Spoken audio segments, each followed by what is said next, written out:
We had 137 new insider trades come through. Almost all of them are totally useless, but let's take a look and see if we can find any high signal insider trades that can help us outperform. Taking a look at the number of trades that came through, you can see we actually had a big step up here in the number of sales, which is a lot of those really came down from, there's a lot of 10b5-1 sales, which are, pre-scheduled, but then we also had a bigger uptick in tax sales. But even with the more sales coming through, we also still had more purchases, which put us slightly above the average percent of insider trades that are buys. So we've now been slightly above 3 days in a row, which is the first time we've had that for quite a while, and it's particularly unusual as we head into earnings season. Normally you'll see that ratio come down as insiders can't make discretionary trades, but we're still a little ways away from a lot of companies. A lot of companies might not have entered that blackout period yet, so I would still expect this to come down quite a bit, but if it remains elevated, that's certainly a more bullish signal. And obviously the quarter just recently ended, and the month of September just recently ended, as we can see, and that was a pretty bearish month, just relatively speaking. Nothing unusual, I guess, just bearish in the sense that it was below the median percent, which is, normally about 25% of insider trades are buys. We were well below that at around 19% last quarter. Overall, though, you'll see there's a lot of quarters that are down around this range. It's actually a very, very common percentile to be around, even though the median is up a little higher. But so nothing really to worry about, just,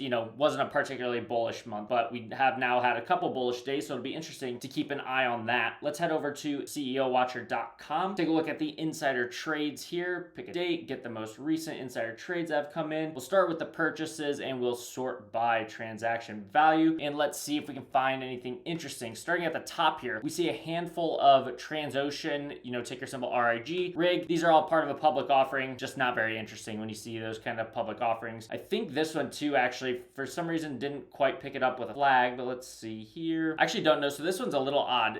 Not part of a public offering, but a little weird because we've got them selling some stock here and then buying a bunch of stock at the same time, in different, looks like they're all in different accounts basically that he owns or on behalf of different people. So I don't know, but he did, this trust right here and this trust are the same one, and for whatever reason he sold 29, almost 30,000 and then bought almost 5,000. I don't really know what's going on there. I don't tend to look too much into these, just like capital markets, these funds essentially is what it is. I don't look a ton into the insider trading there, just not a space I know much about, and just not the most interesting situations in my opinion. But if this is a space that you do know a little more about, it might be interesting to take a look. Historically speaking, he's been, okay, I guess. I don't know. He got an unfortunate timing right here by buying literally right before the Trump tariffs came in and crushed him. But, timed it well back here, timed to purchase back in June pretty well, obviously, as well. And just historically speaking, he must be on other boards as well, because if we take a look here, let's take a look at where else he has made insider trades. So PepG, this is one we can knock off quickly because even though they don't mention it, for whatever reason, they don't tell you it's part of a public offering in here for some reason. I don't believe, so they don't tell you it is, but it is definitely part of a public offering, which you can tell because of like the flat share number. The price they paid is going to be, well, I guess you could see the price they paid in here is going to be a very even number, which would be unusual for that large of a sale or a purchase, and then obviously we can just see the stock popped on some good news trial readouts. They announced a public offering. This is part of a public offering purchase, so just not very interesting. So if we look at where else this guy is, well, it looks like it's all basically just this one.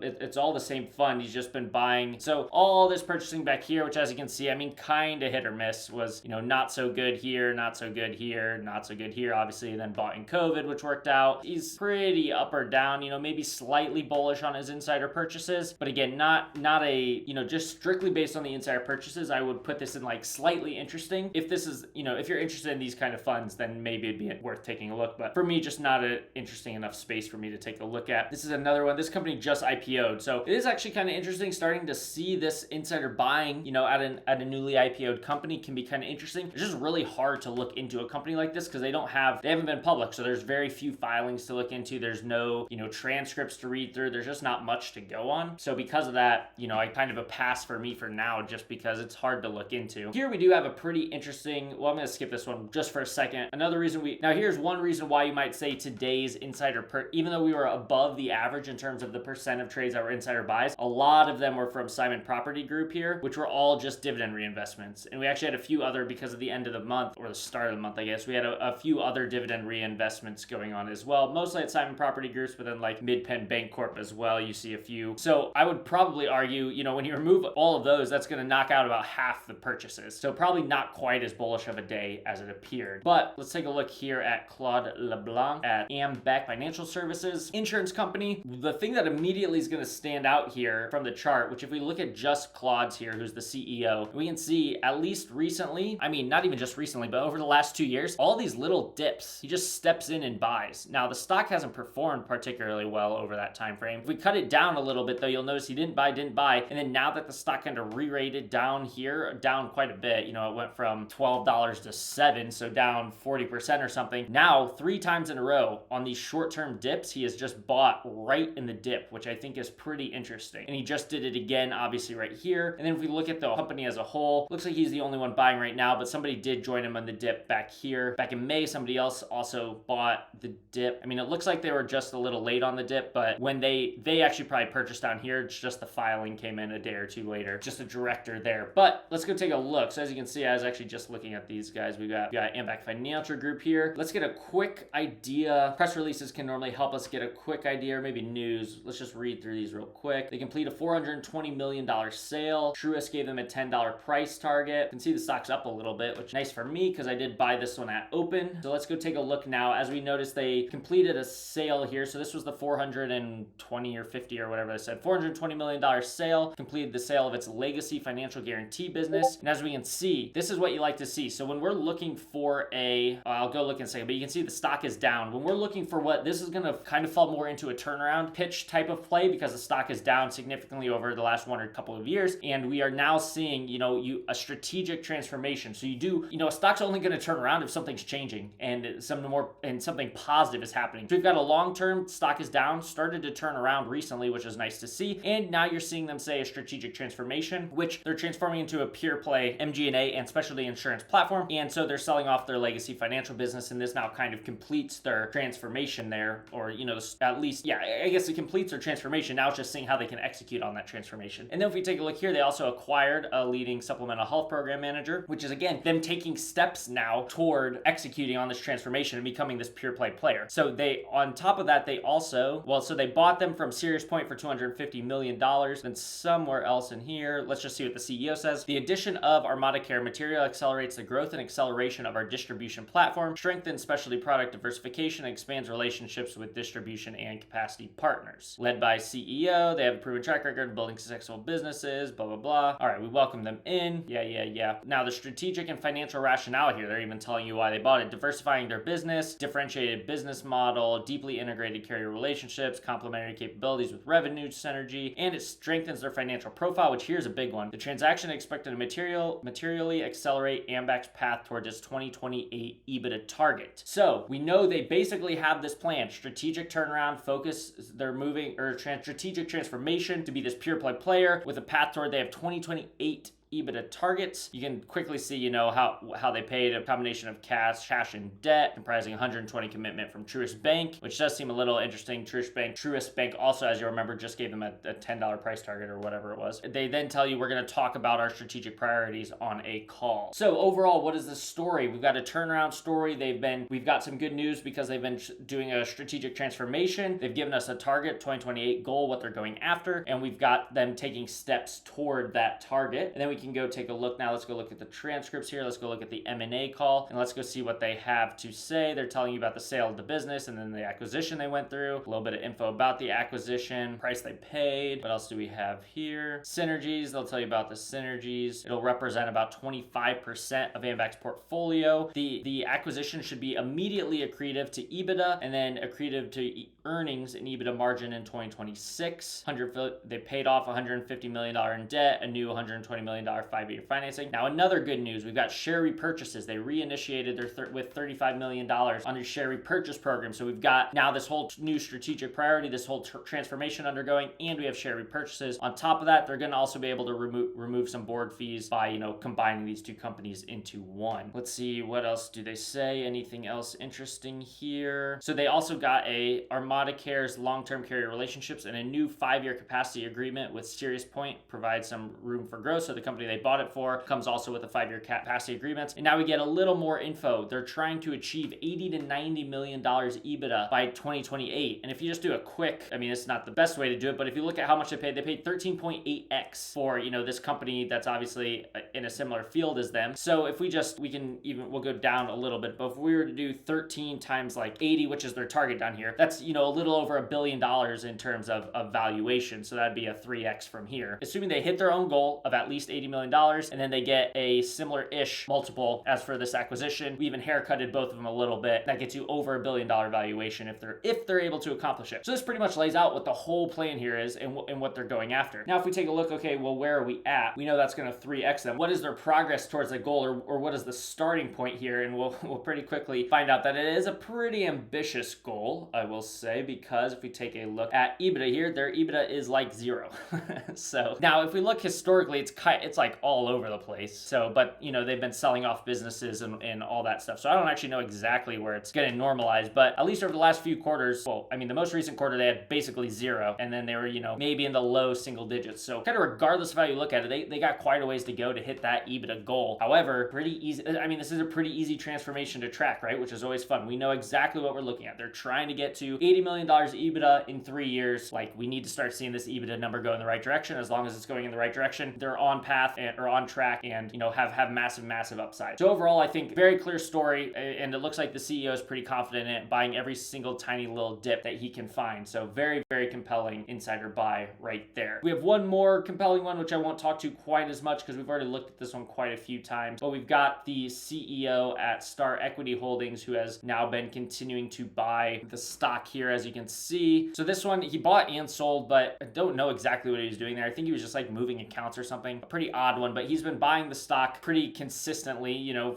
he's bought it 3 times now in the last couple of weeks. And they are also another company going through a transformation. Trying to look, let me check my notes real quick just to remember what exactly is going on here. Oh yeah, so then basically if we take a look at Star Equity here, you can see a pretty rough last couple of years. They're a professional services. If we take a look here, it'll tell us exactly what they do. I don't know exactly, I'd have to look exactly into what they do, if they're doing recruiting long-term kind of stuff, or if they're more of the short-term contractor-based. You know, you'd want to see contractor-based in terms of like, hey, we're giving you these employees for, you know, X amount of time to help out with whatever project you have. Or if they're more focused on recruiting, you'd want to probably see exactly how that breakdown is. I'm not exactly sure. But what's essentially happened is, coming out of COVID, they had this real nice ramp up here because everybody had tons of money, all these companies were hiring, blah, blah, blah, and then you kind of had the fall off since then. And they've mentioned basically tough macro environments and all of that. And you'll also notice that if we look historically, like the CEO is not buying during this whole downturn, right? Not buying. He sees the writing is on the wall that this company is struggling and the macro environment is not conducive for all of this hiring. However, when we then go look through some of their transcripts, they do start to mention it looks like the executives might be calling for a bottom here, essentially. Revenue declined year over year slightly, but they start to say adjusted net revenue actually grew year over year, making the 3rd consecutive quarter of growth. So starting to see a little growth there. EBITDA started to improve. Now their net loss did widen due to some integration costs, but this was also because they made their first 2 purchases that they had made after a year and a half and no purchases, which again could be a bullish signal that they're like, all right, we're kind of ready to step on the gas here and get going. What else do they talk about here? America's adjusted EBITDA improved. America's revenue growth slowed to +2, but it was driven by new client wins, and they mentioned they've been winning much more new clients. It's also notable because job growth overall in America kind of fell off a cliff here recently, and the fact that they still had positive growth was a positive. And then they also do mention, let's see, their largest segment, which they had revenue up 17% in the Asia Pacific geography, I guess you want to call it, driven by a recovery in the financial sector hiring and a shift away from temporary contracting. They also acquired a company there. America's revenue up 2% despite weak macro jobs data. And then Europe and the Middle East, revenue was up 6% with growth in the Middle East operations and boutique executive search. They're building a presence in the Middle East. And then they do mention somewhere else basically that they're like, they believe they're turning a corner specifically in Europe and the Middle East, they mentioned. So all of that would point to, you know, looks like the CEO might be calling a bottom here and saying things might get better going forward. Obviously, you always have the U.S. macro concerns that will be an issue, but I mean, most of their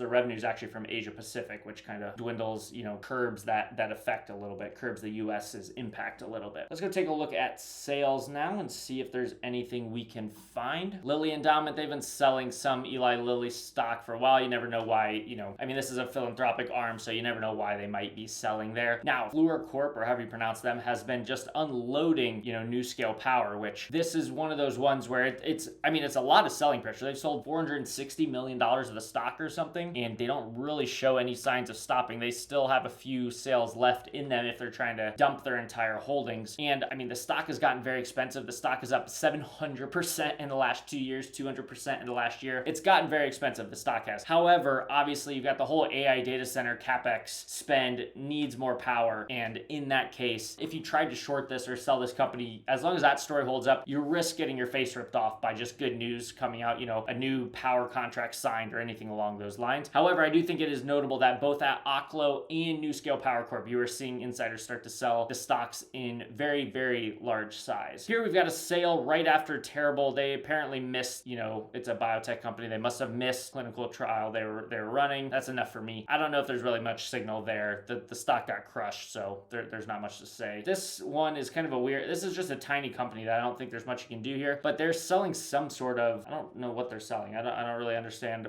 what exactly is going on here, because they're selling it for $9,248, which is not the price, which InSuites Hospitality Trust is worth like $20 million market cap. So I'm not 100% sure what's going on here. $22 million market cap, and they're saying this is a $46 million. So not 100% sure what's going on there. Here we've got a purchase agreement. Normally not super interested. Bunch of 10b5-1 sales. We've got Google. This one might be a 10b5-1, just marked up here would be my guess. Yeah, so marked up there. So that's another 10b5-1 sale. And then we get down to Argan here. So this one, there's a handful of insiders selling the stock. So we've got a handful of insiders here selling the stock. We can see 3 insiders have just sold, today most recently. And then we've got another, quite a few insiders now, 7, well, I guess I don't know how many of these are overlap, but, we've had 9 insider trades since September, which is, a pretty large amount. There was also a bunch of insiders selling back in June, which obviously didn't slow this stock down at all since it's 35% there since then. So already we see some not pretty, but really strong momentum in the stock price here. And last time there was a bunch of selling by insiders, it did not slow down that momentum at all. So that's already a little red flag in terms of, maybe these insider sales aren't going to be too high signal. Now, as you can see, the revenue just flying, or not the revenue, the stock price just flying,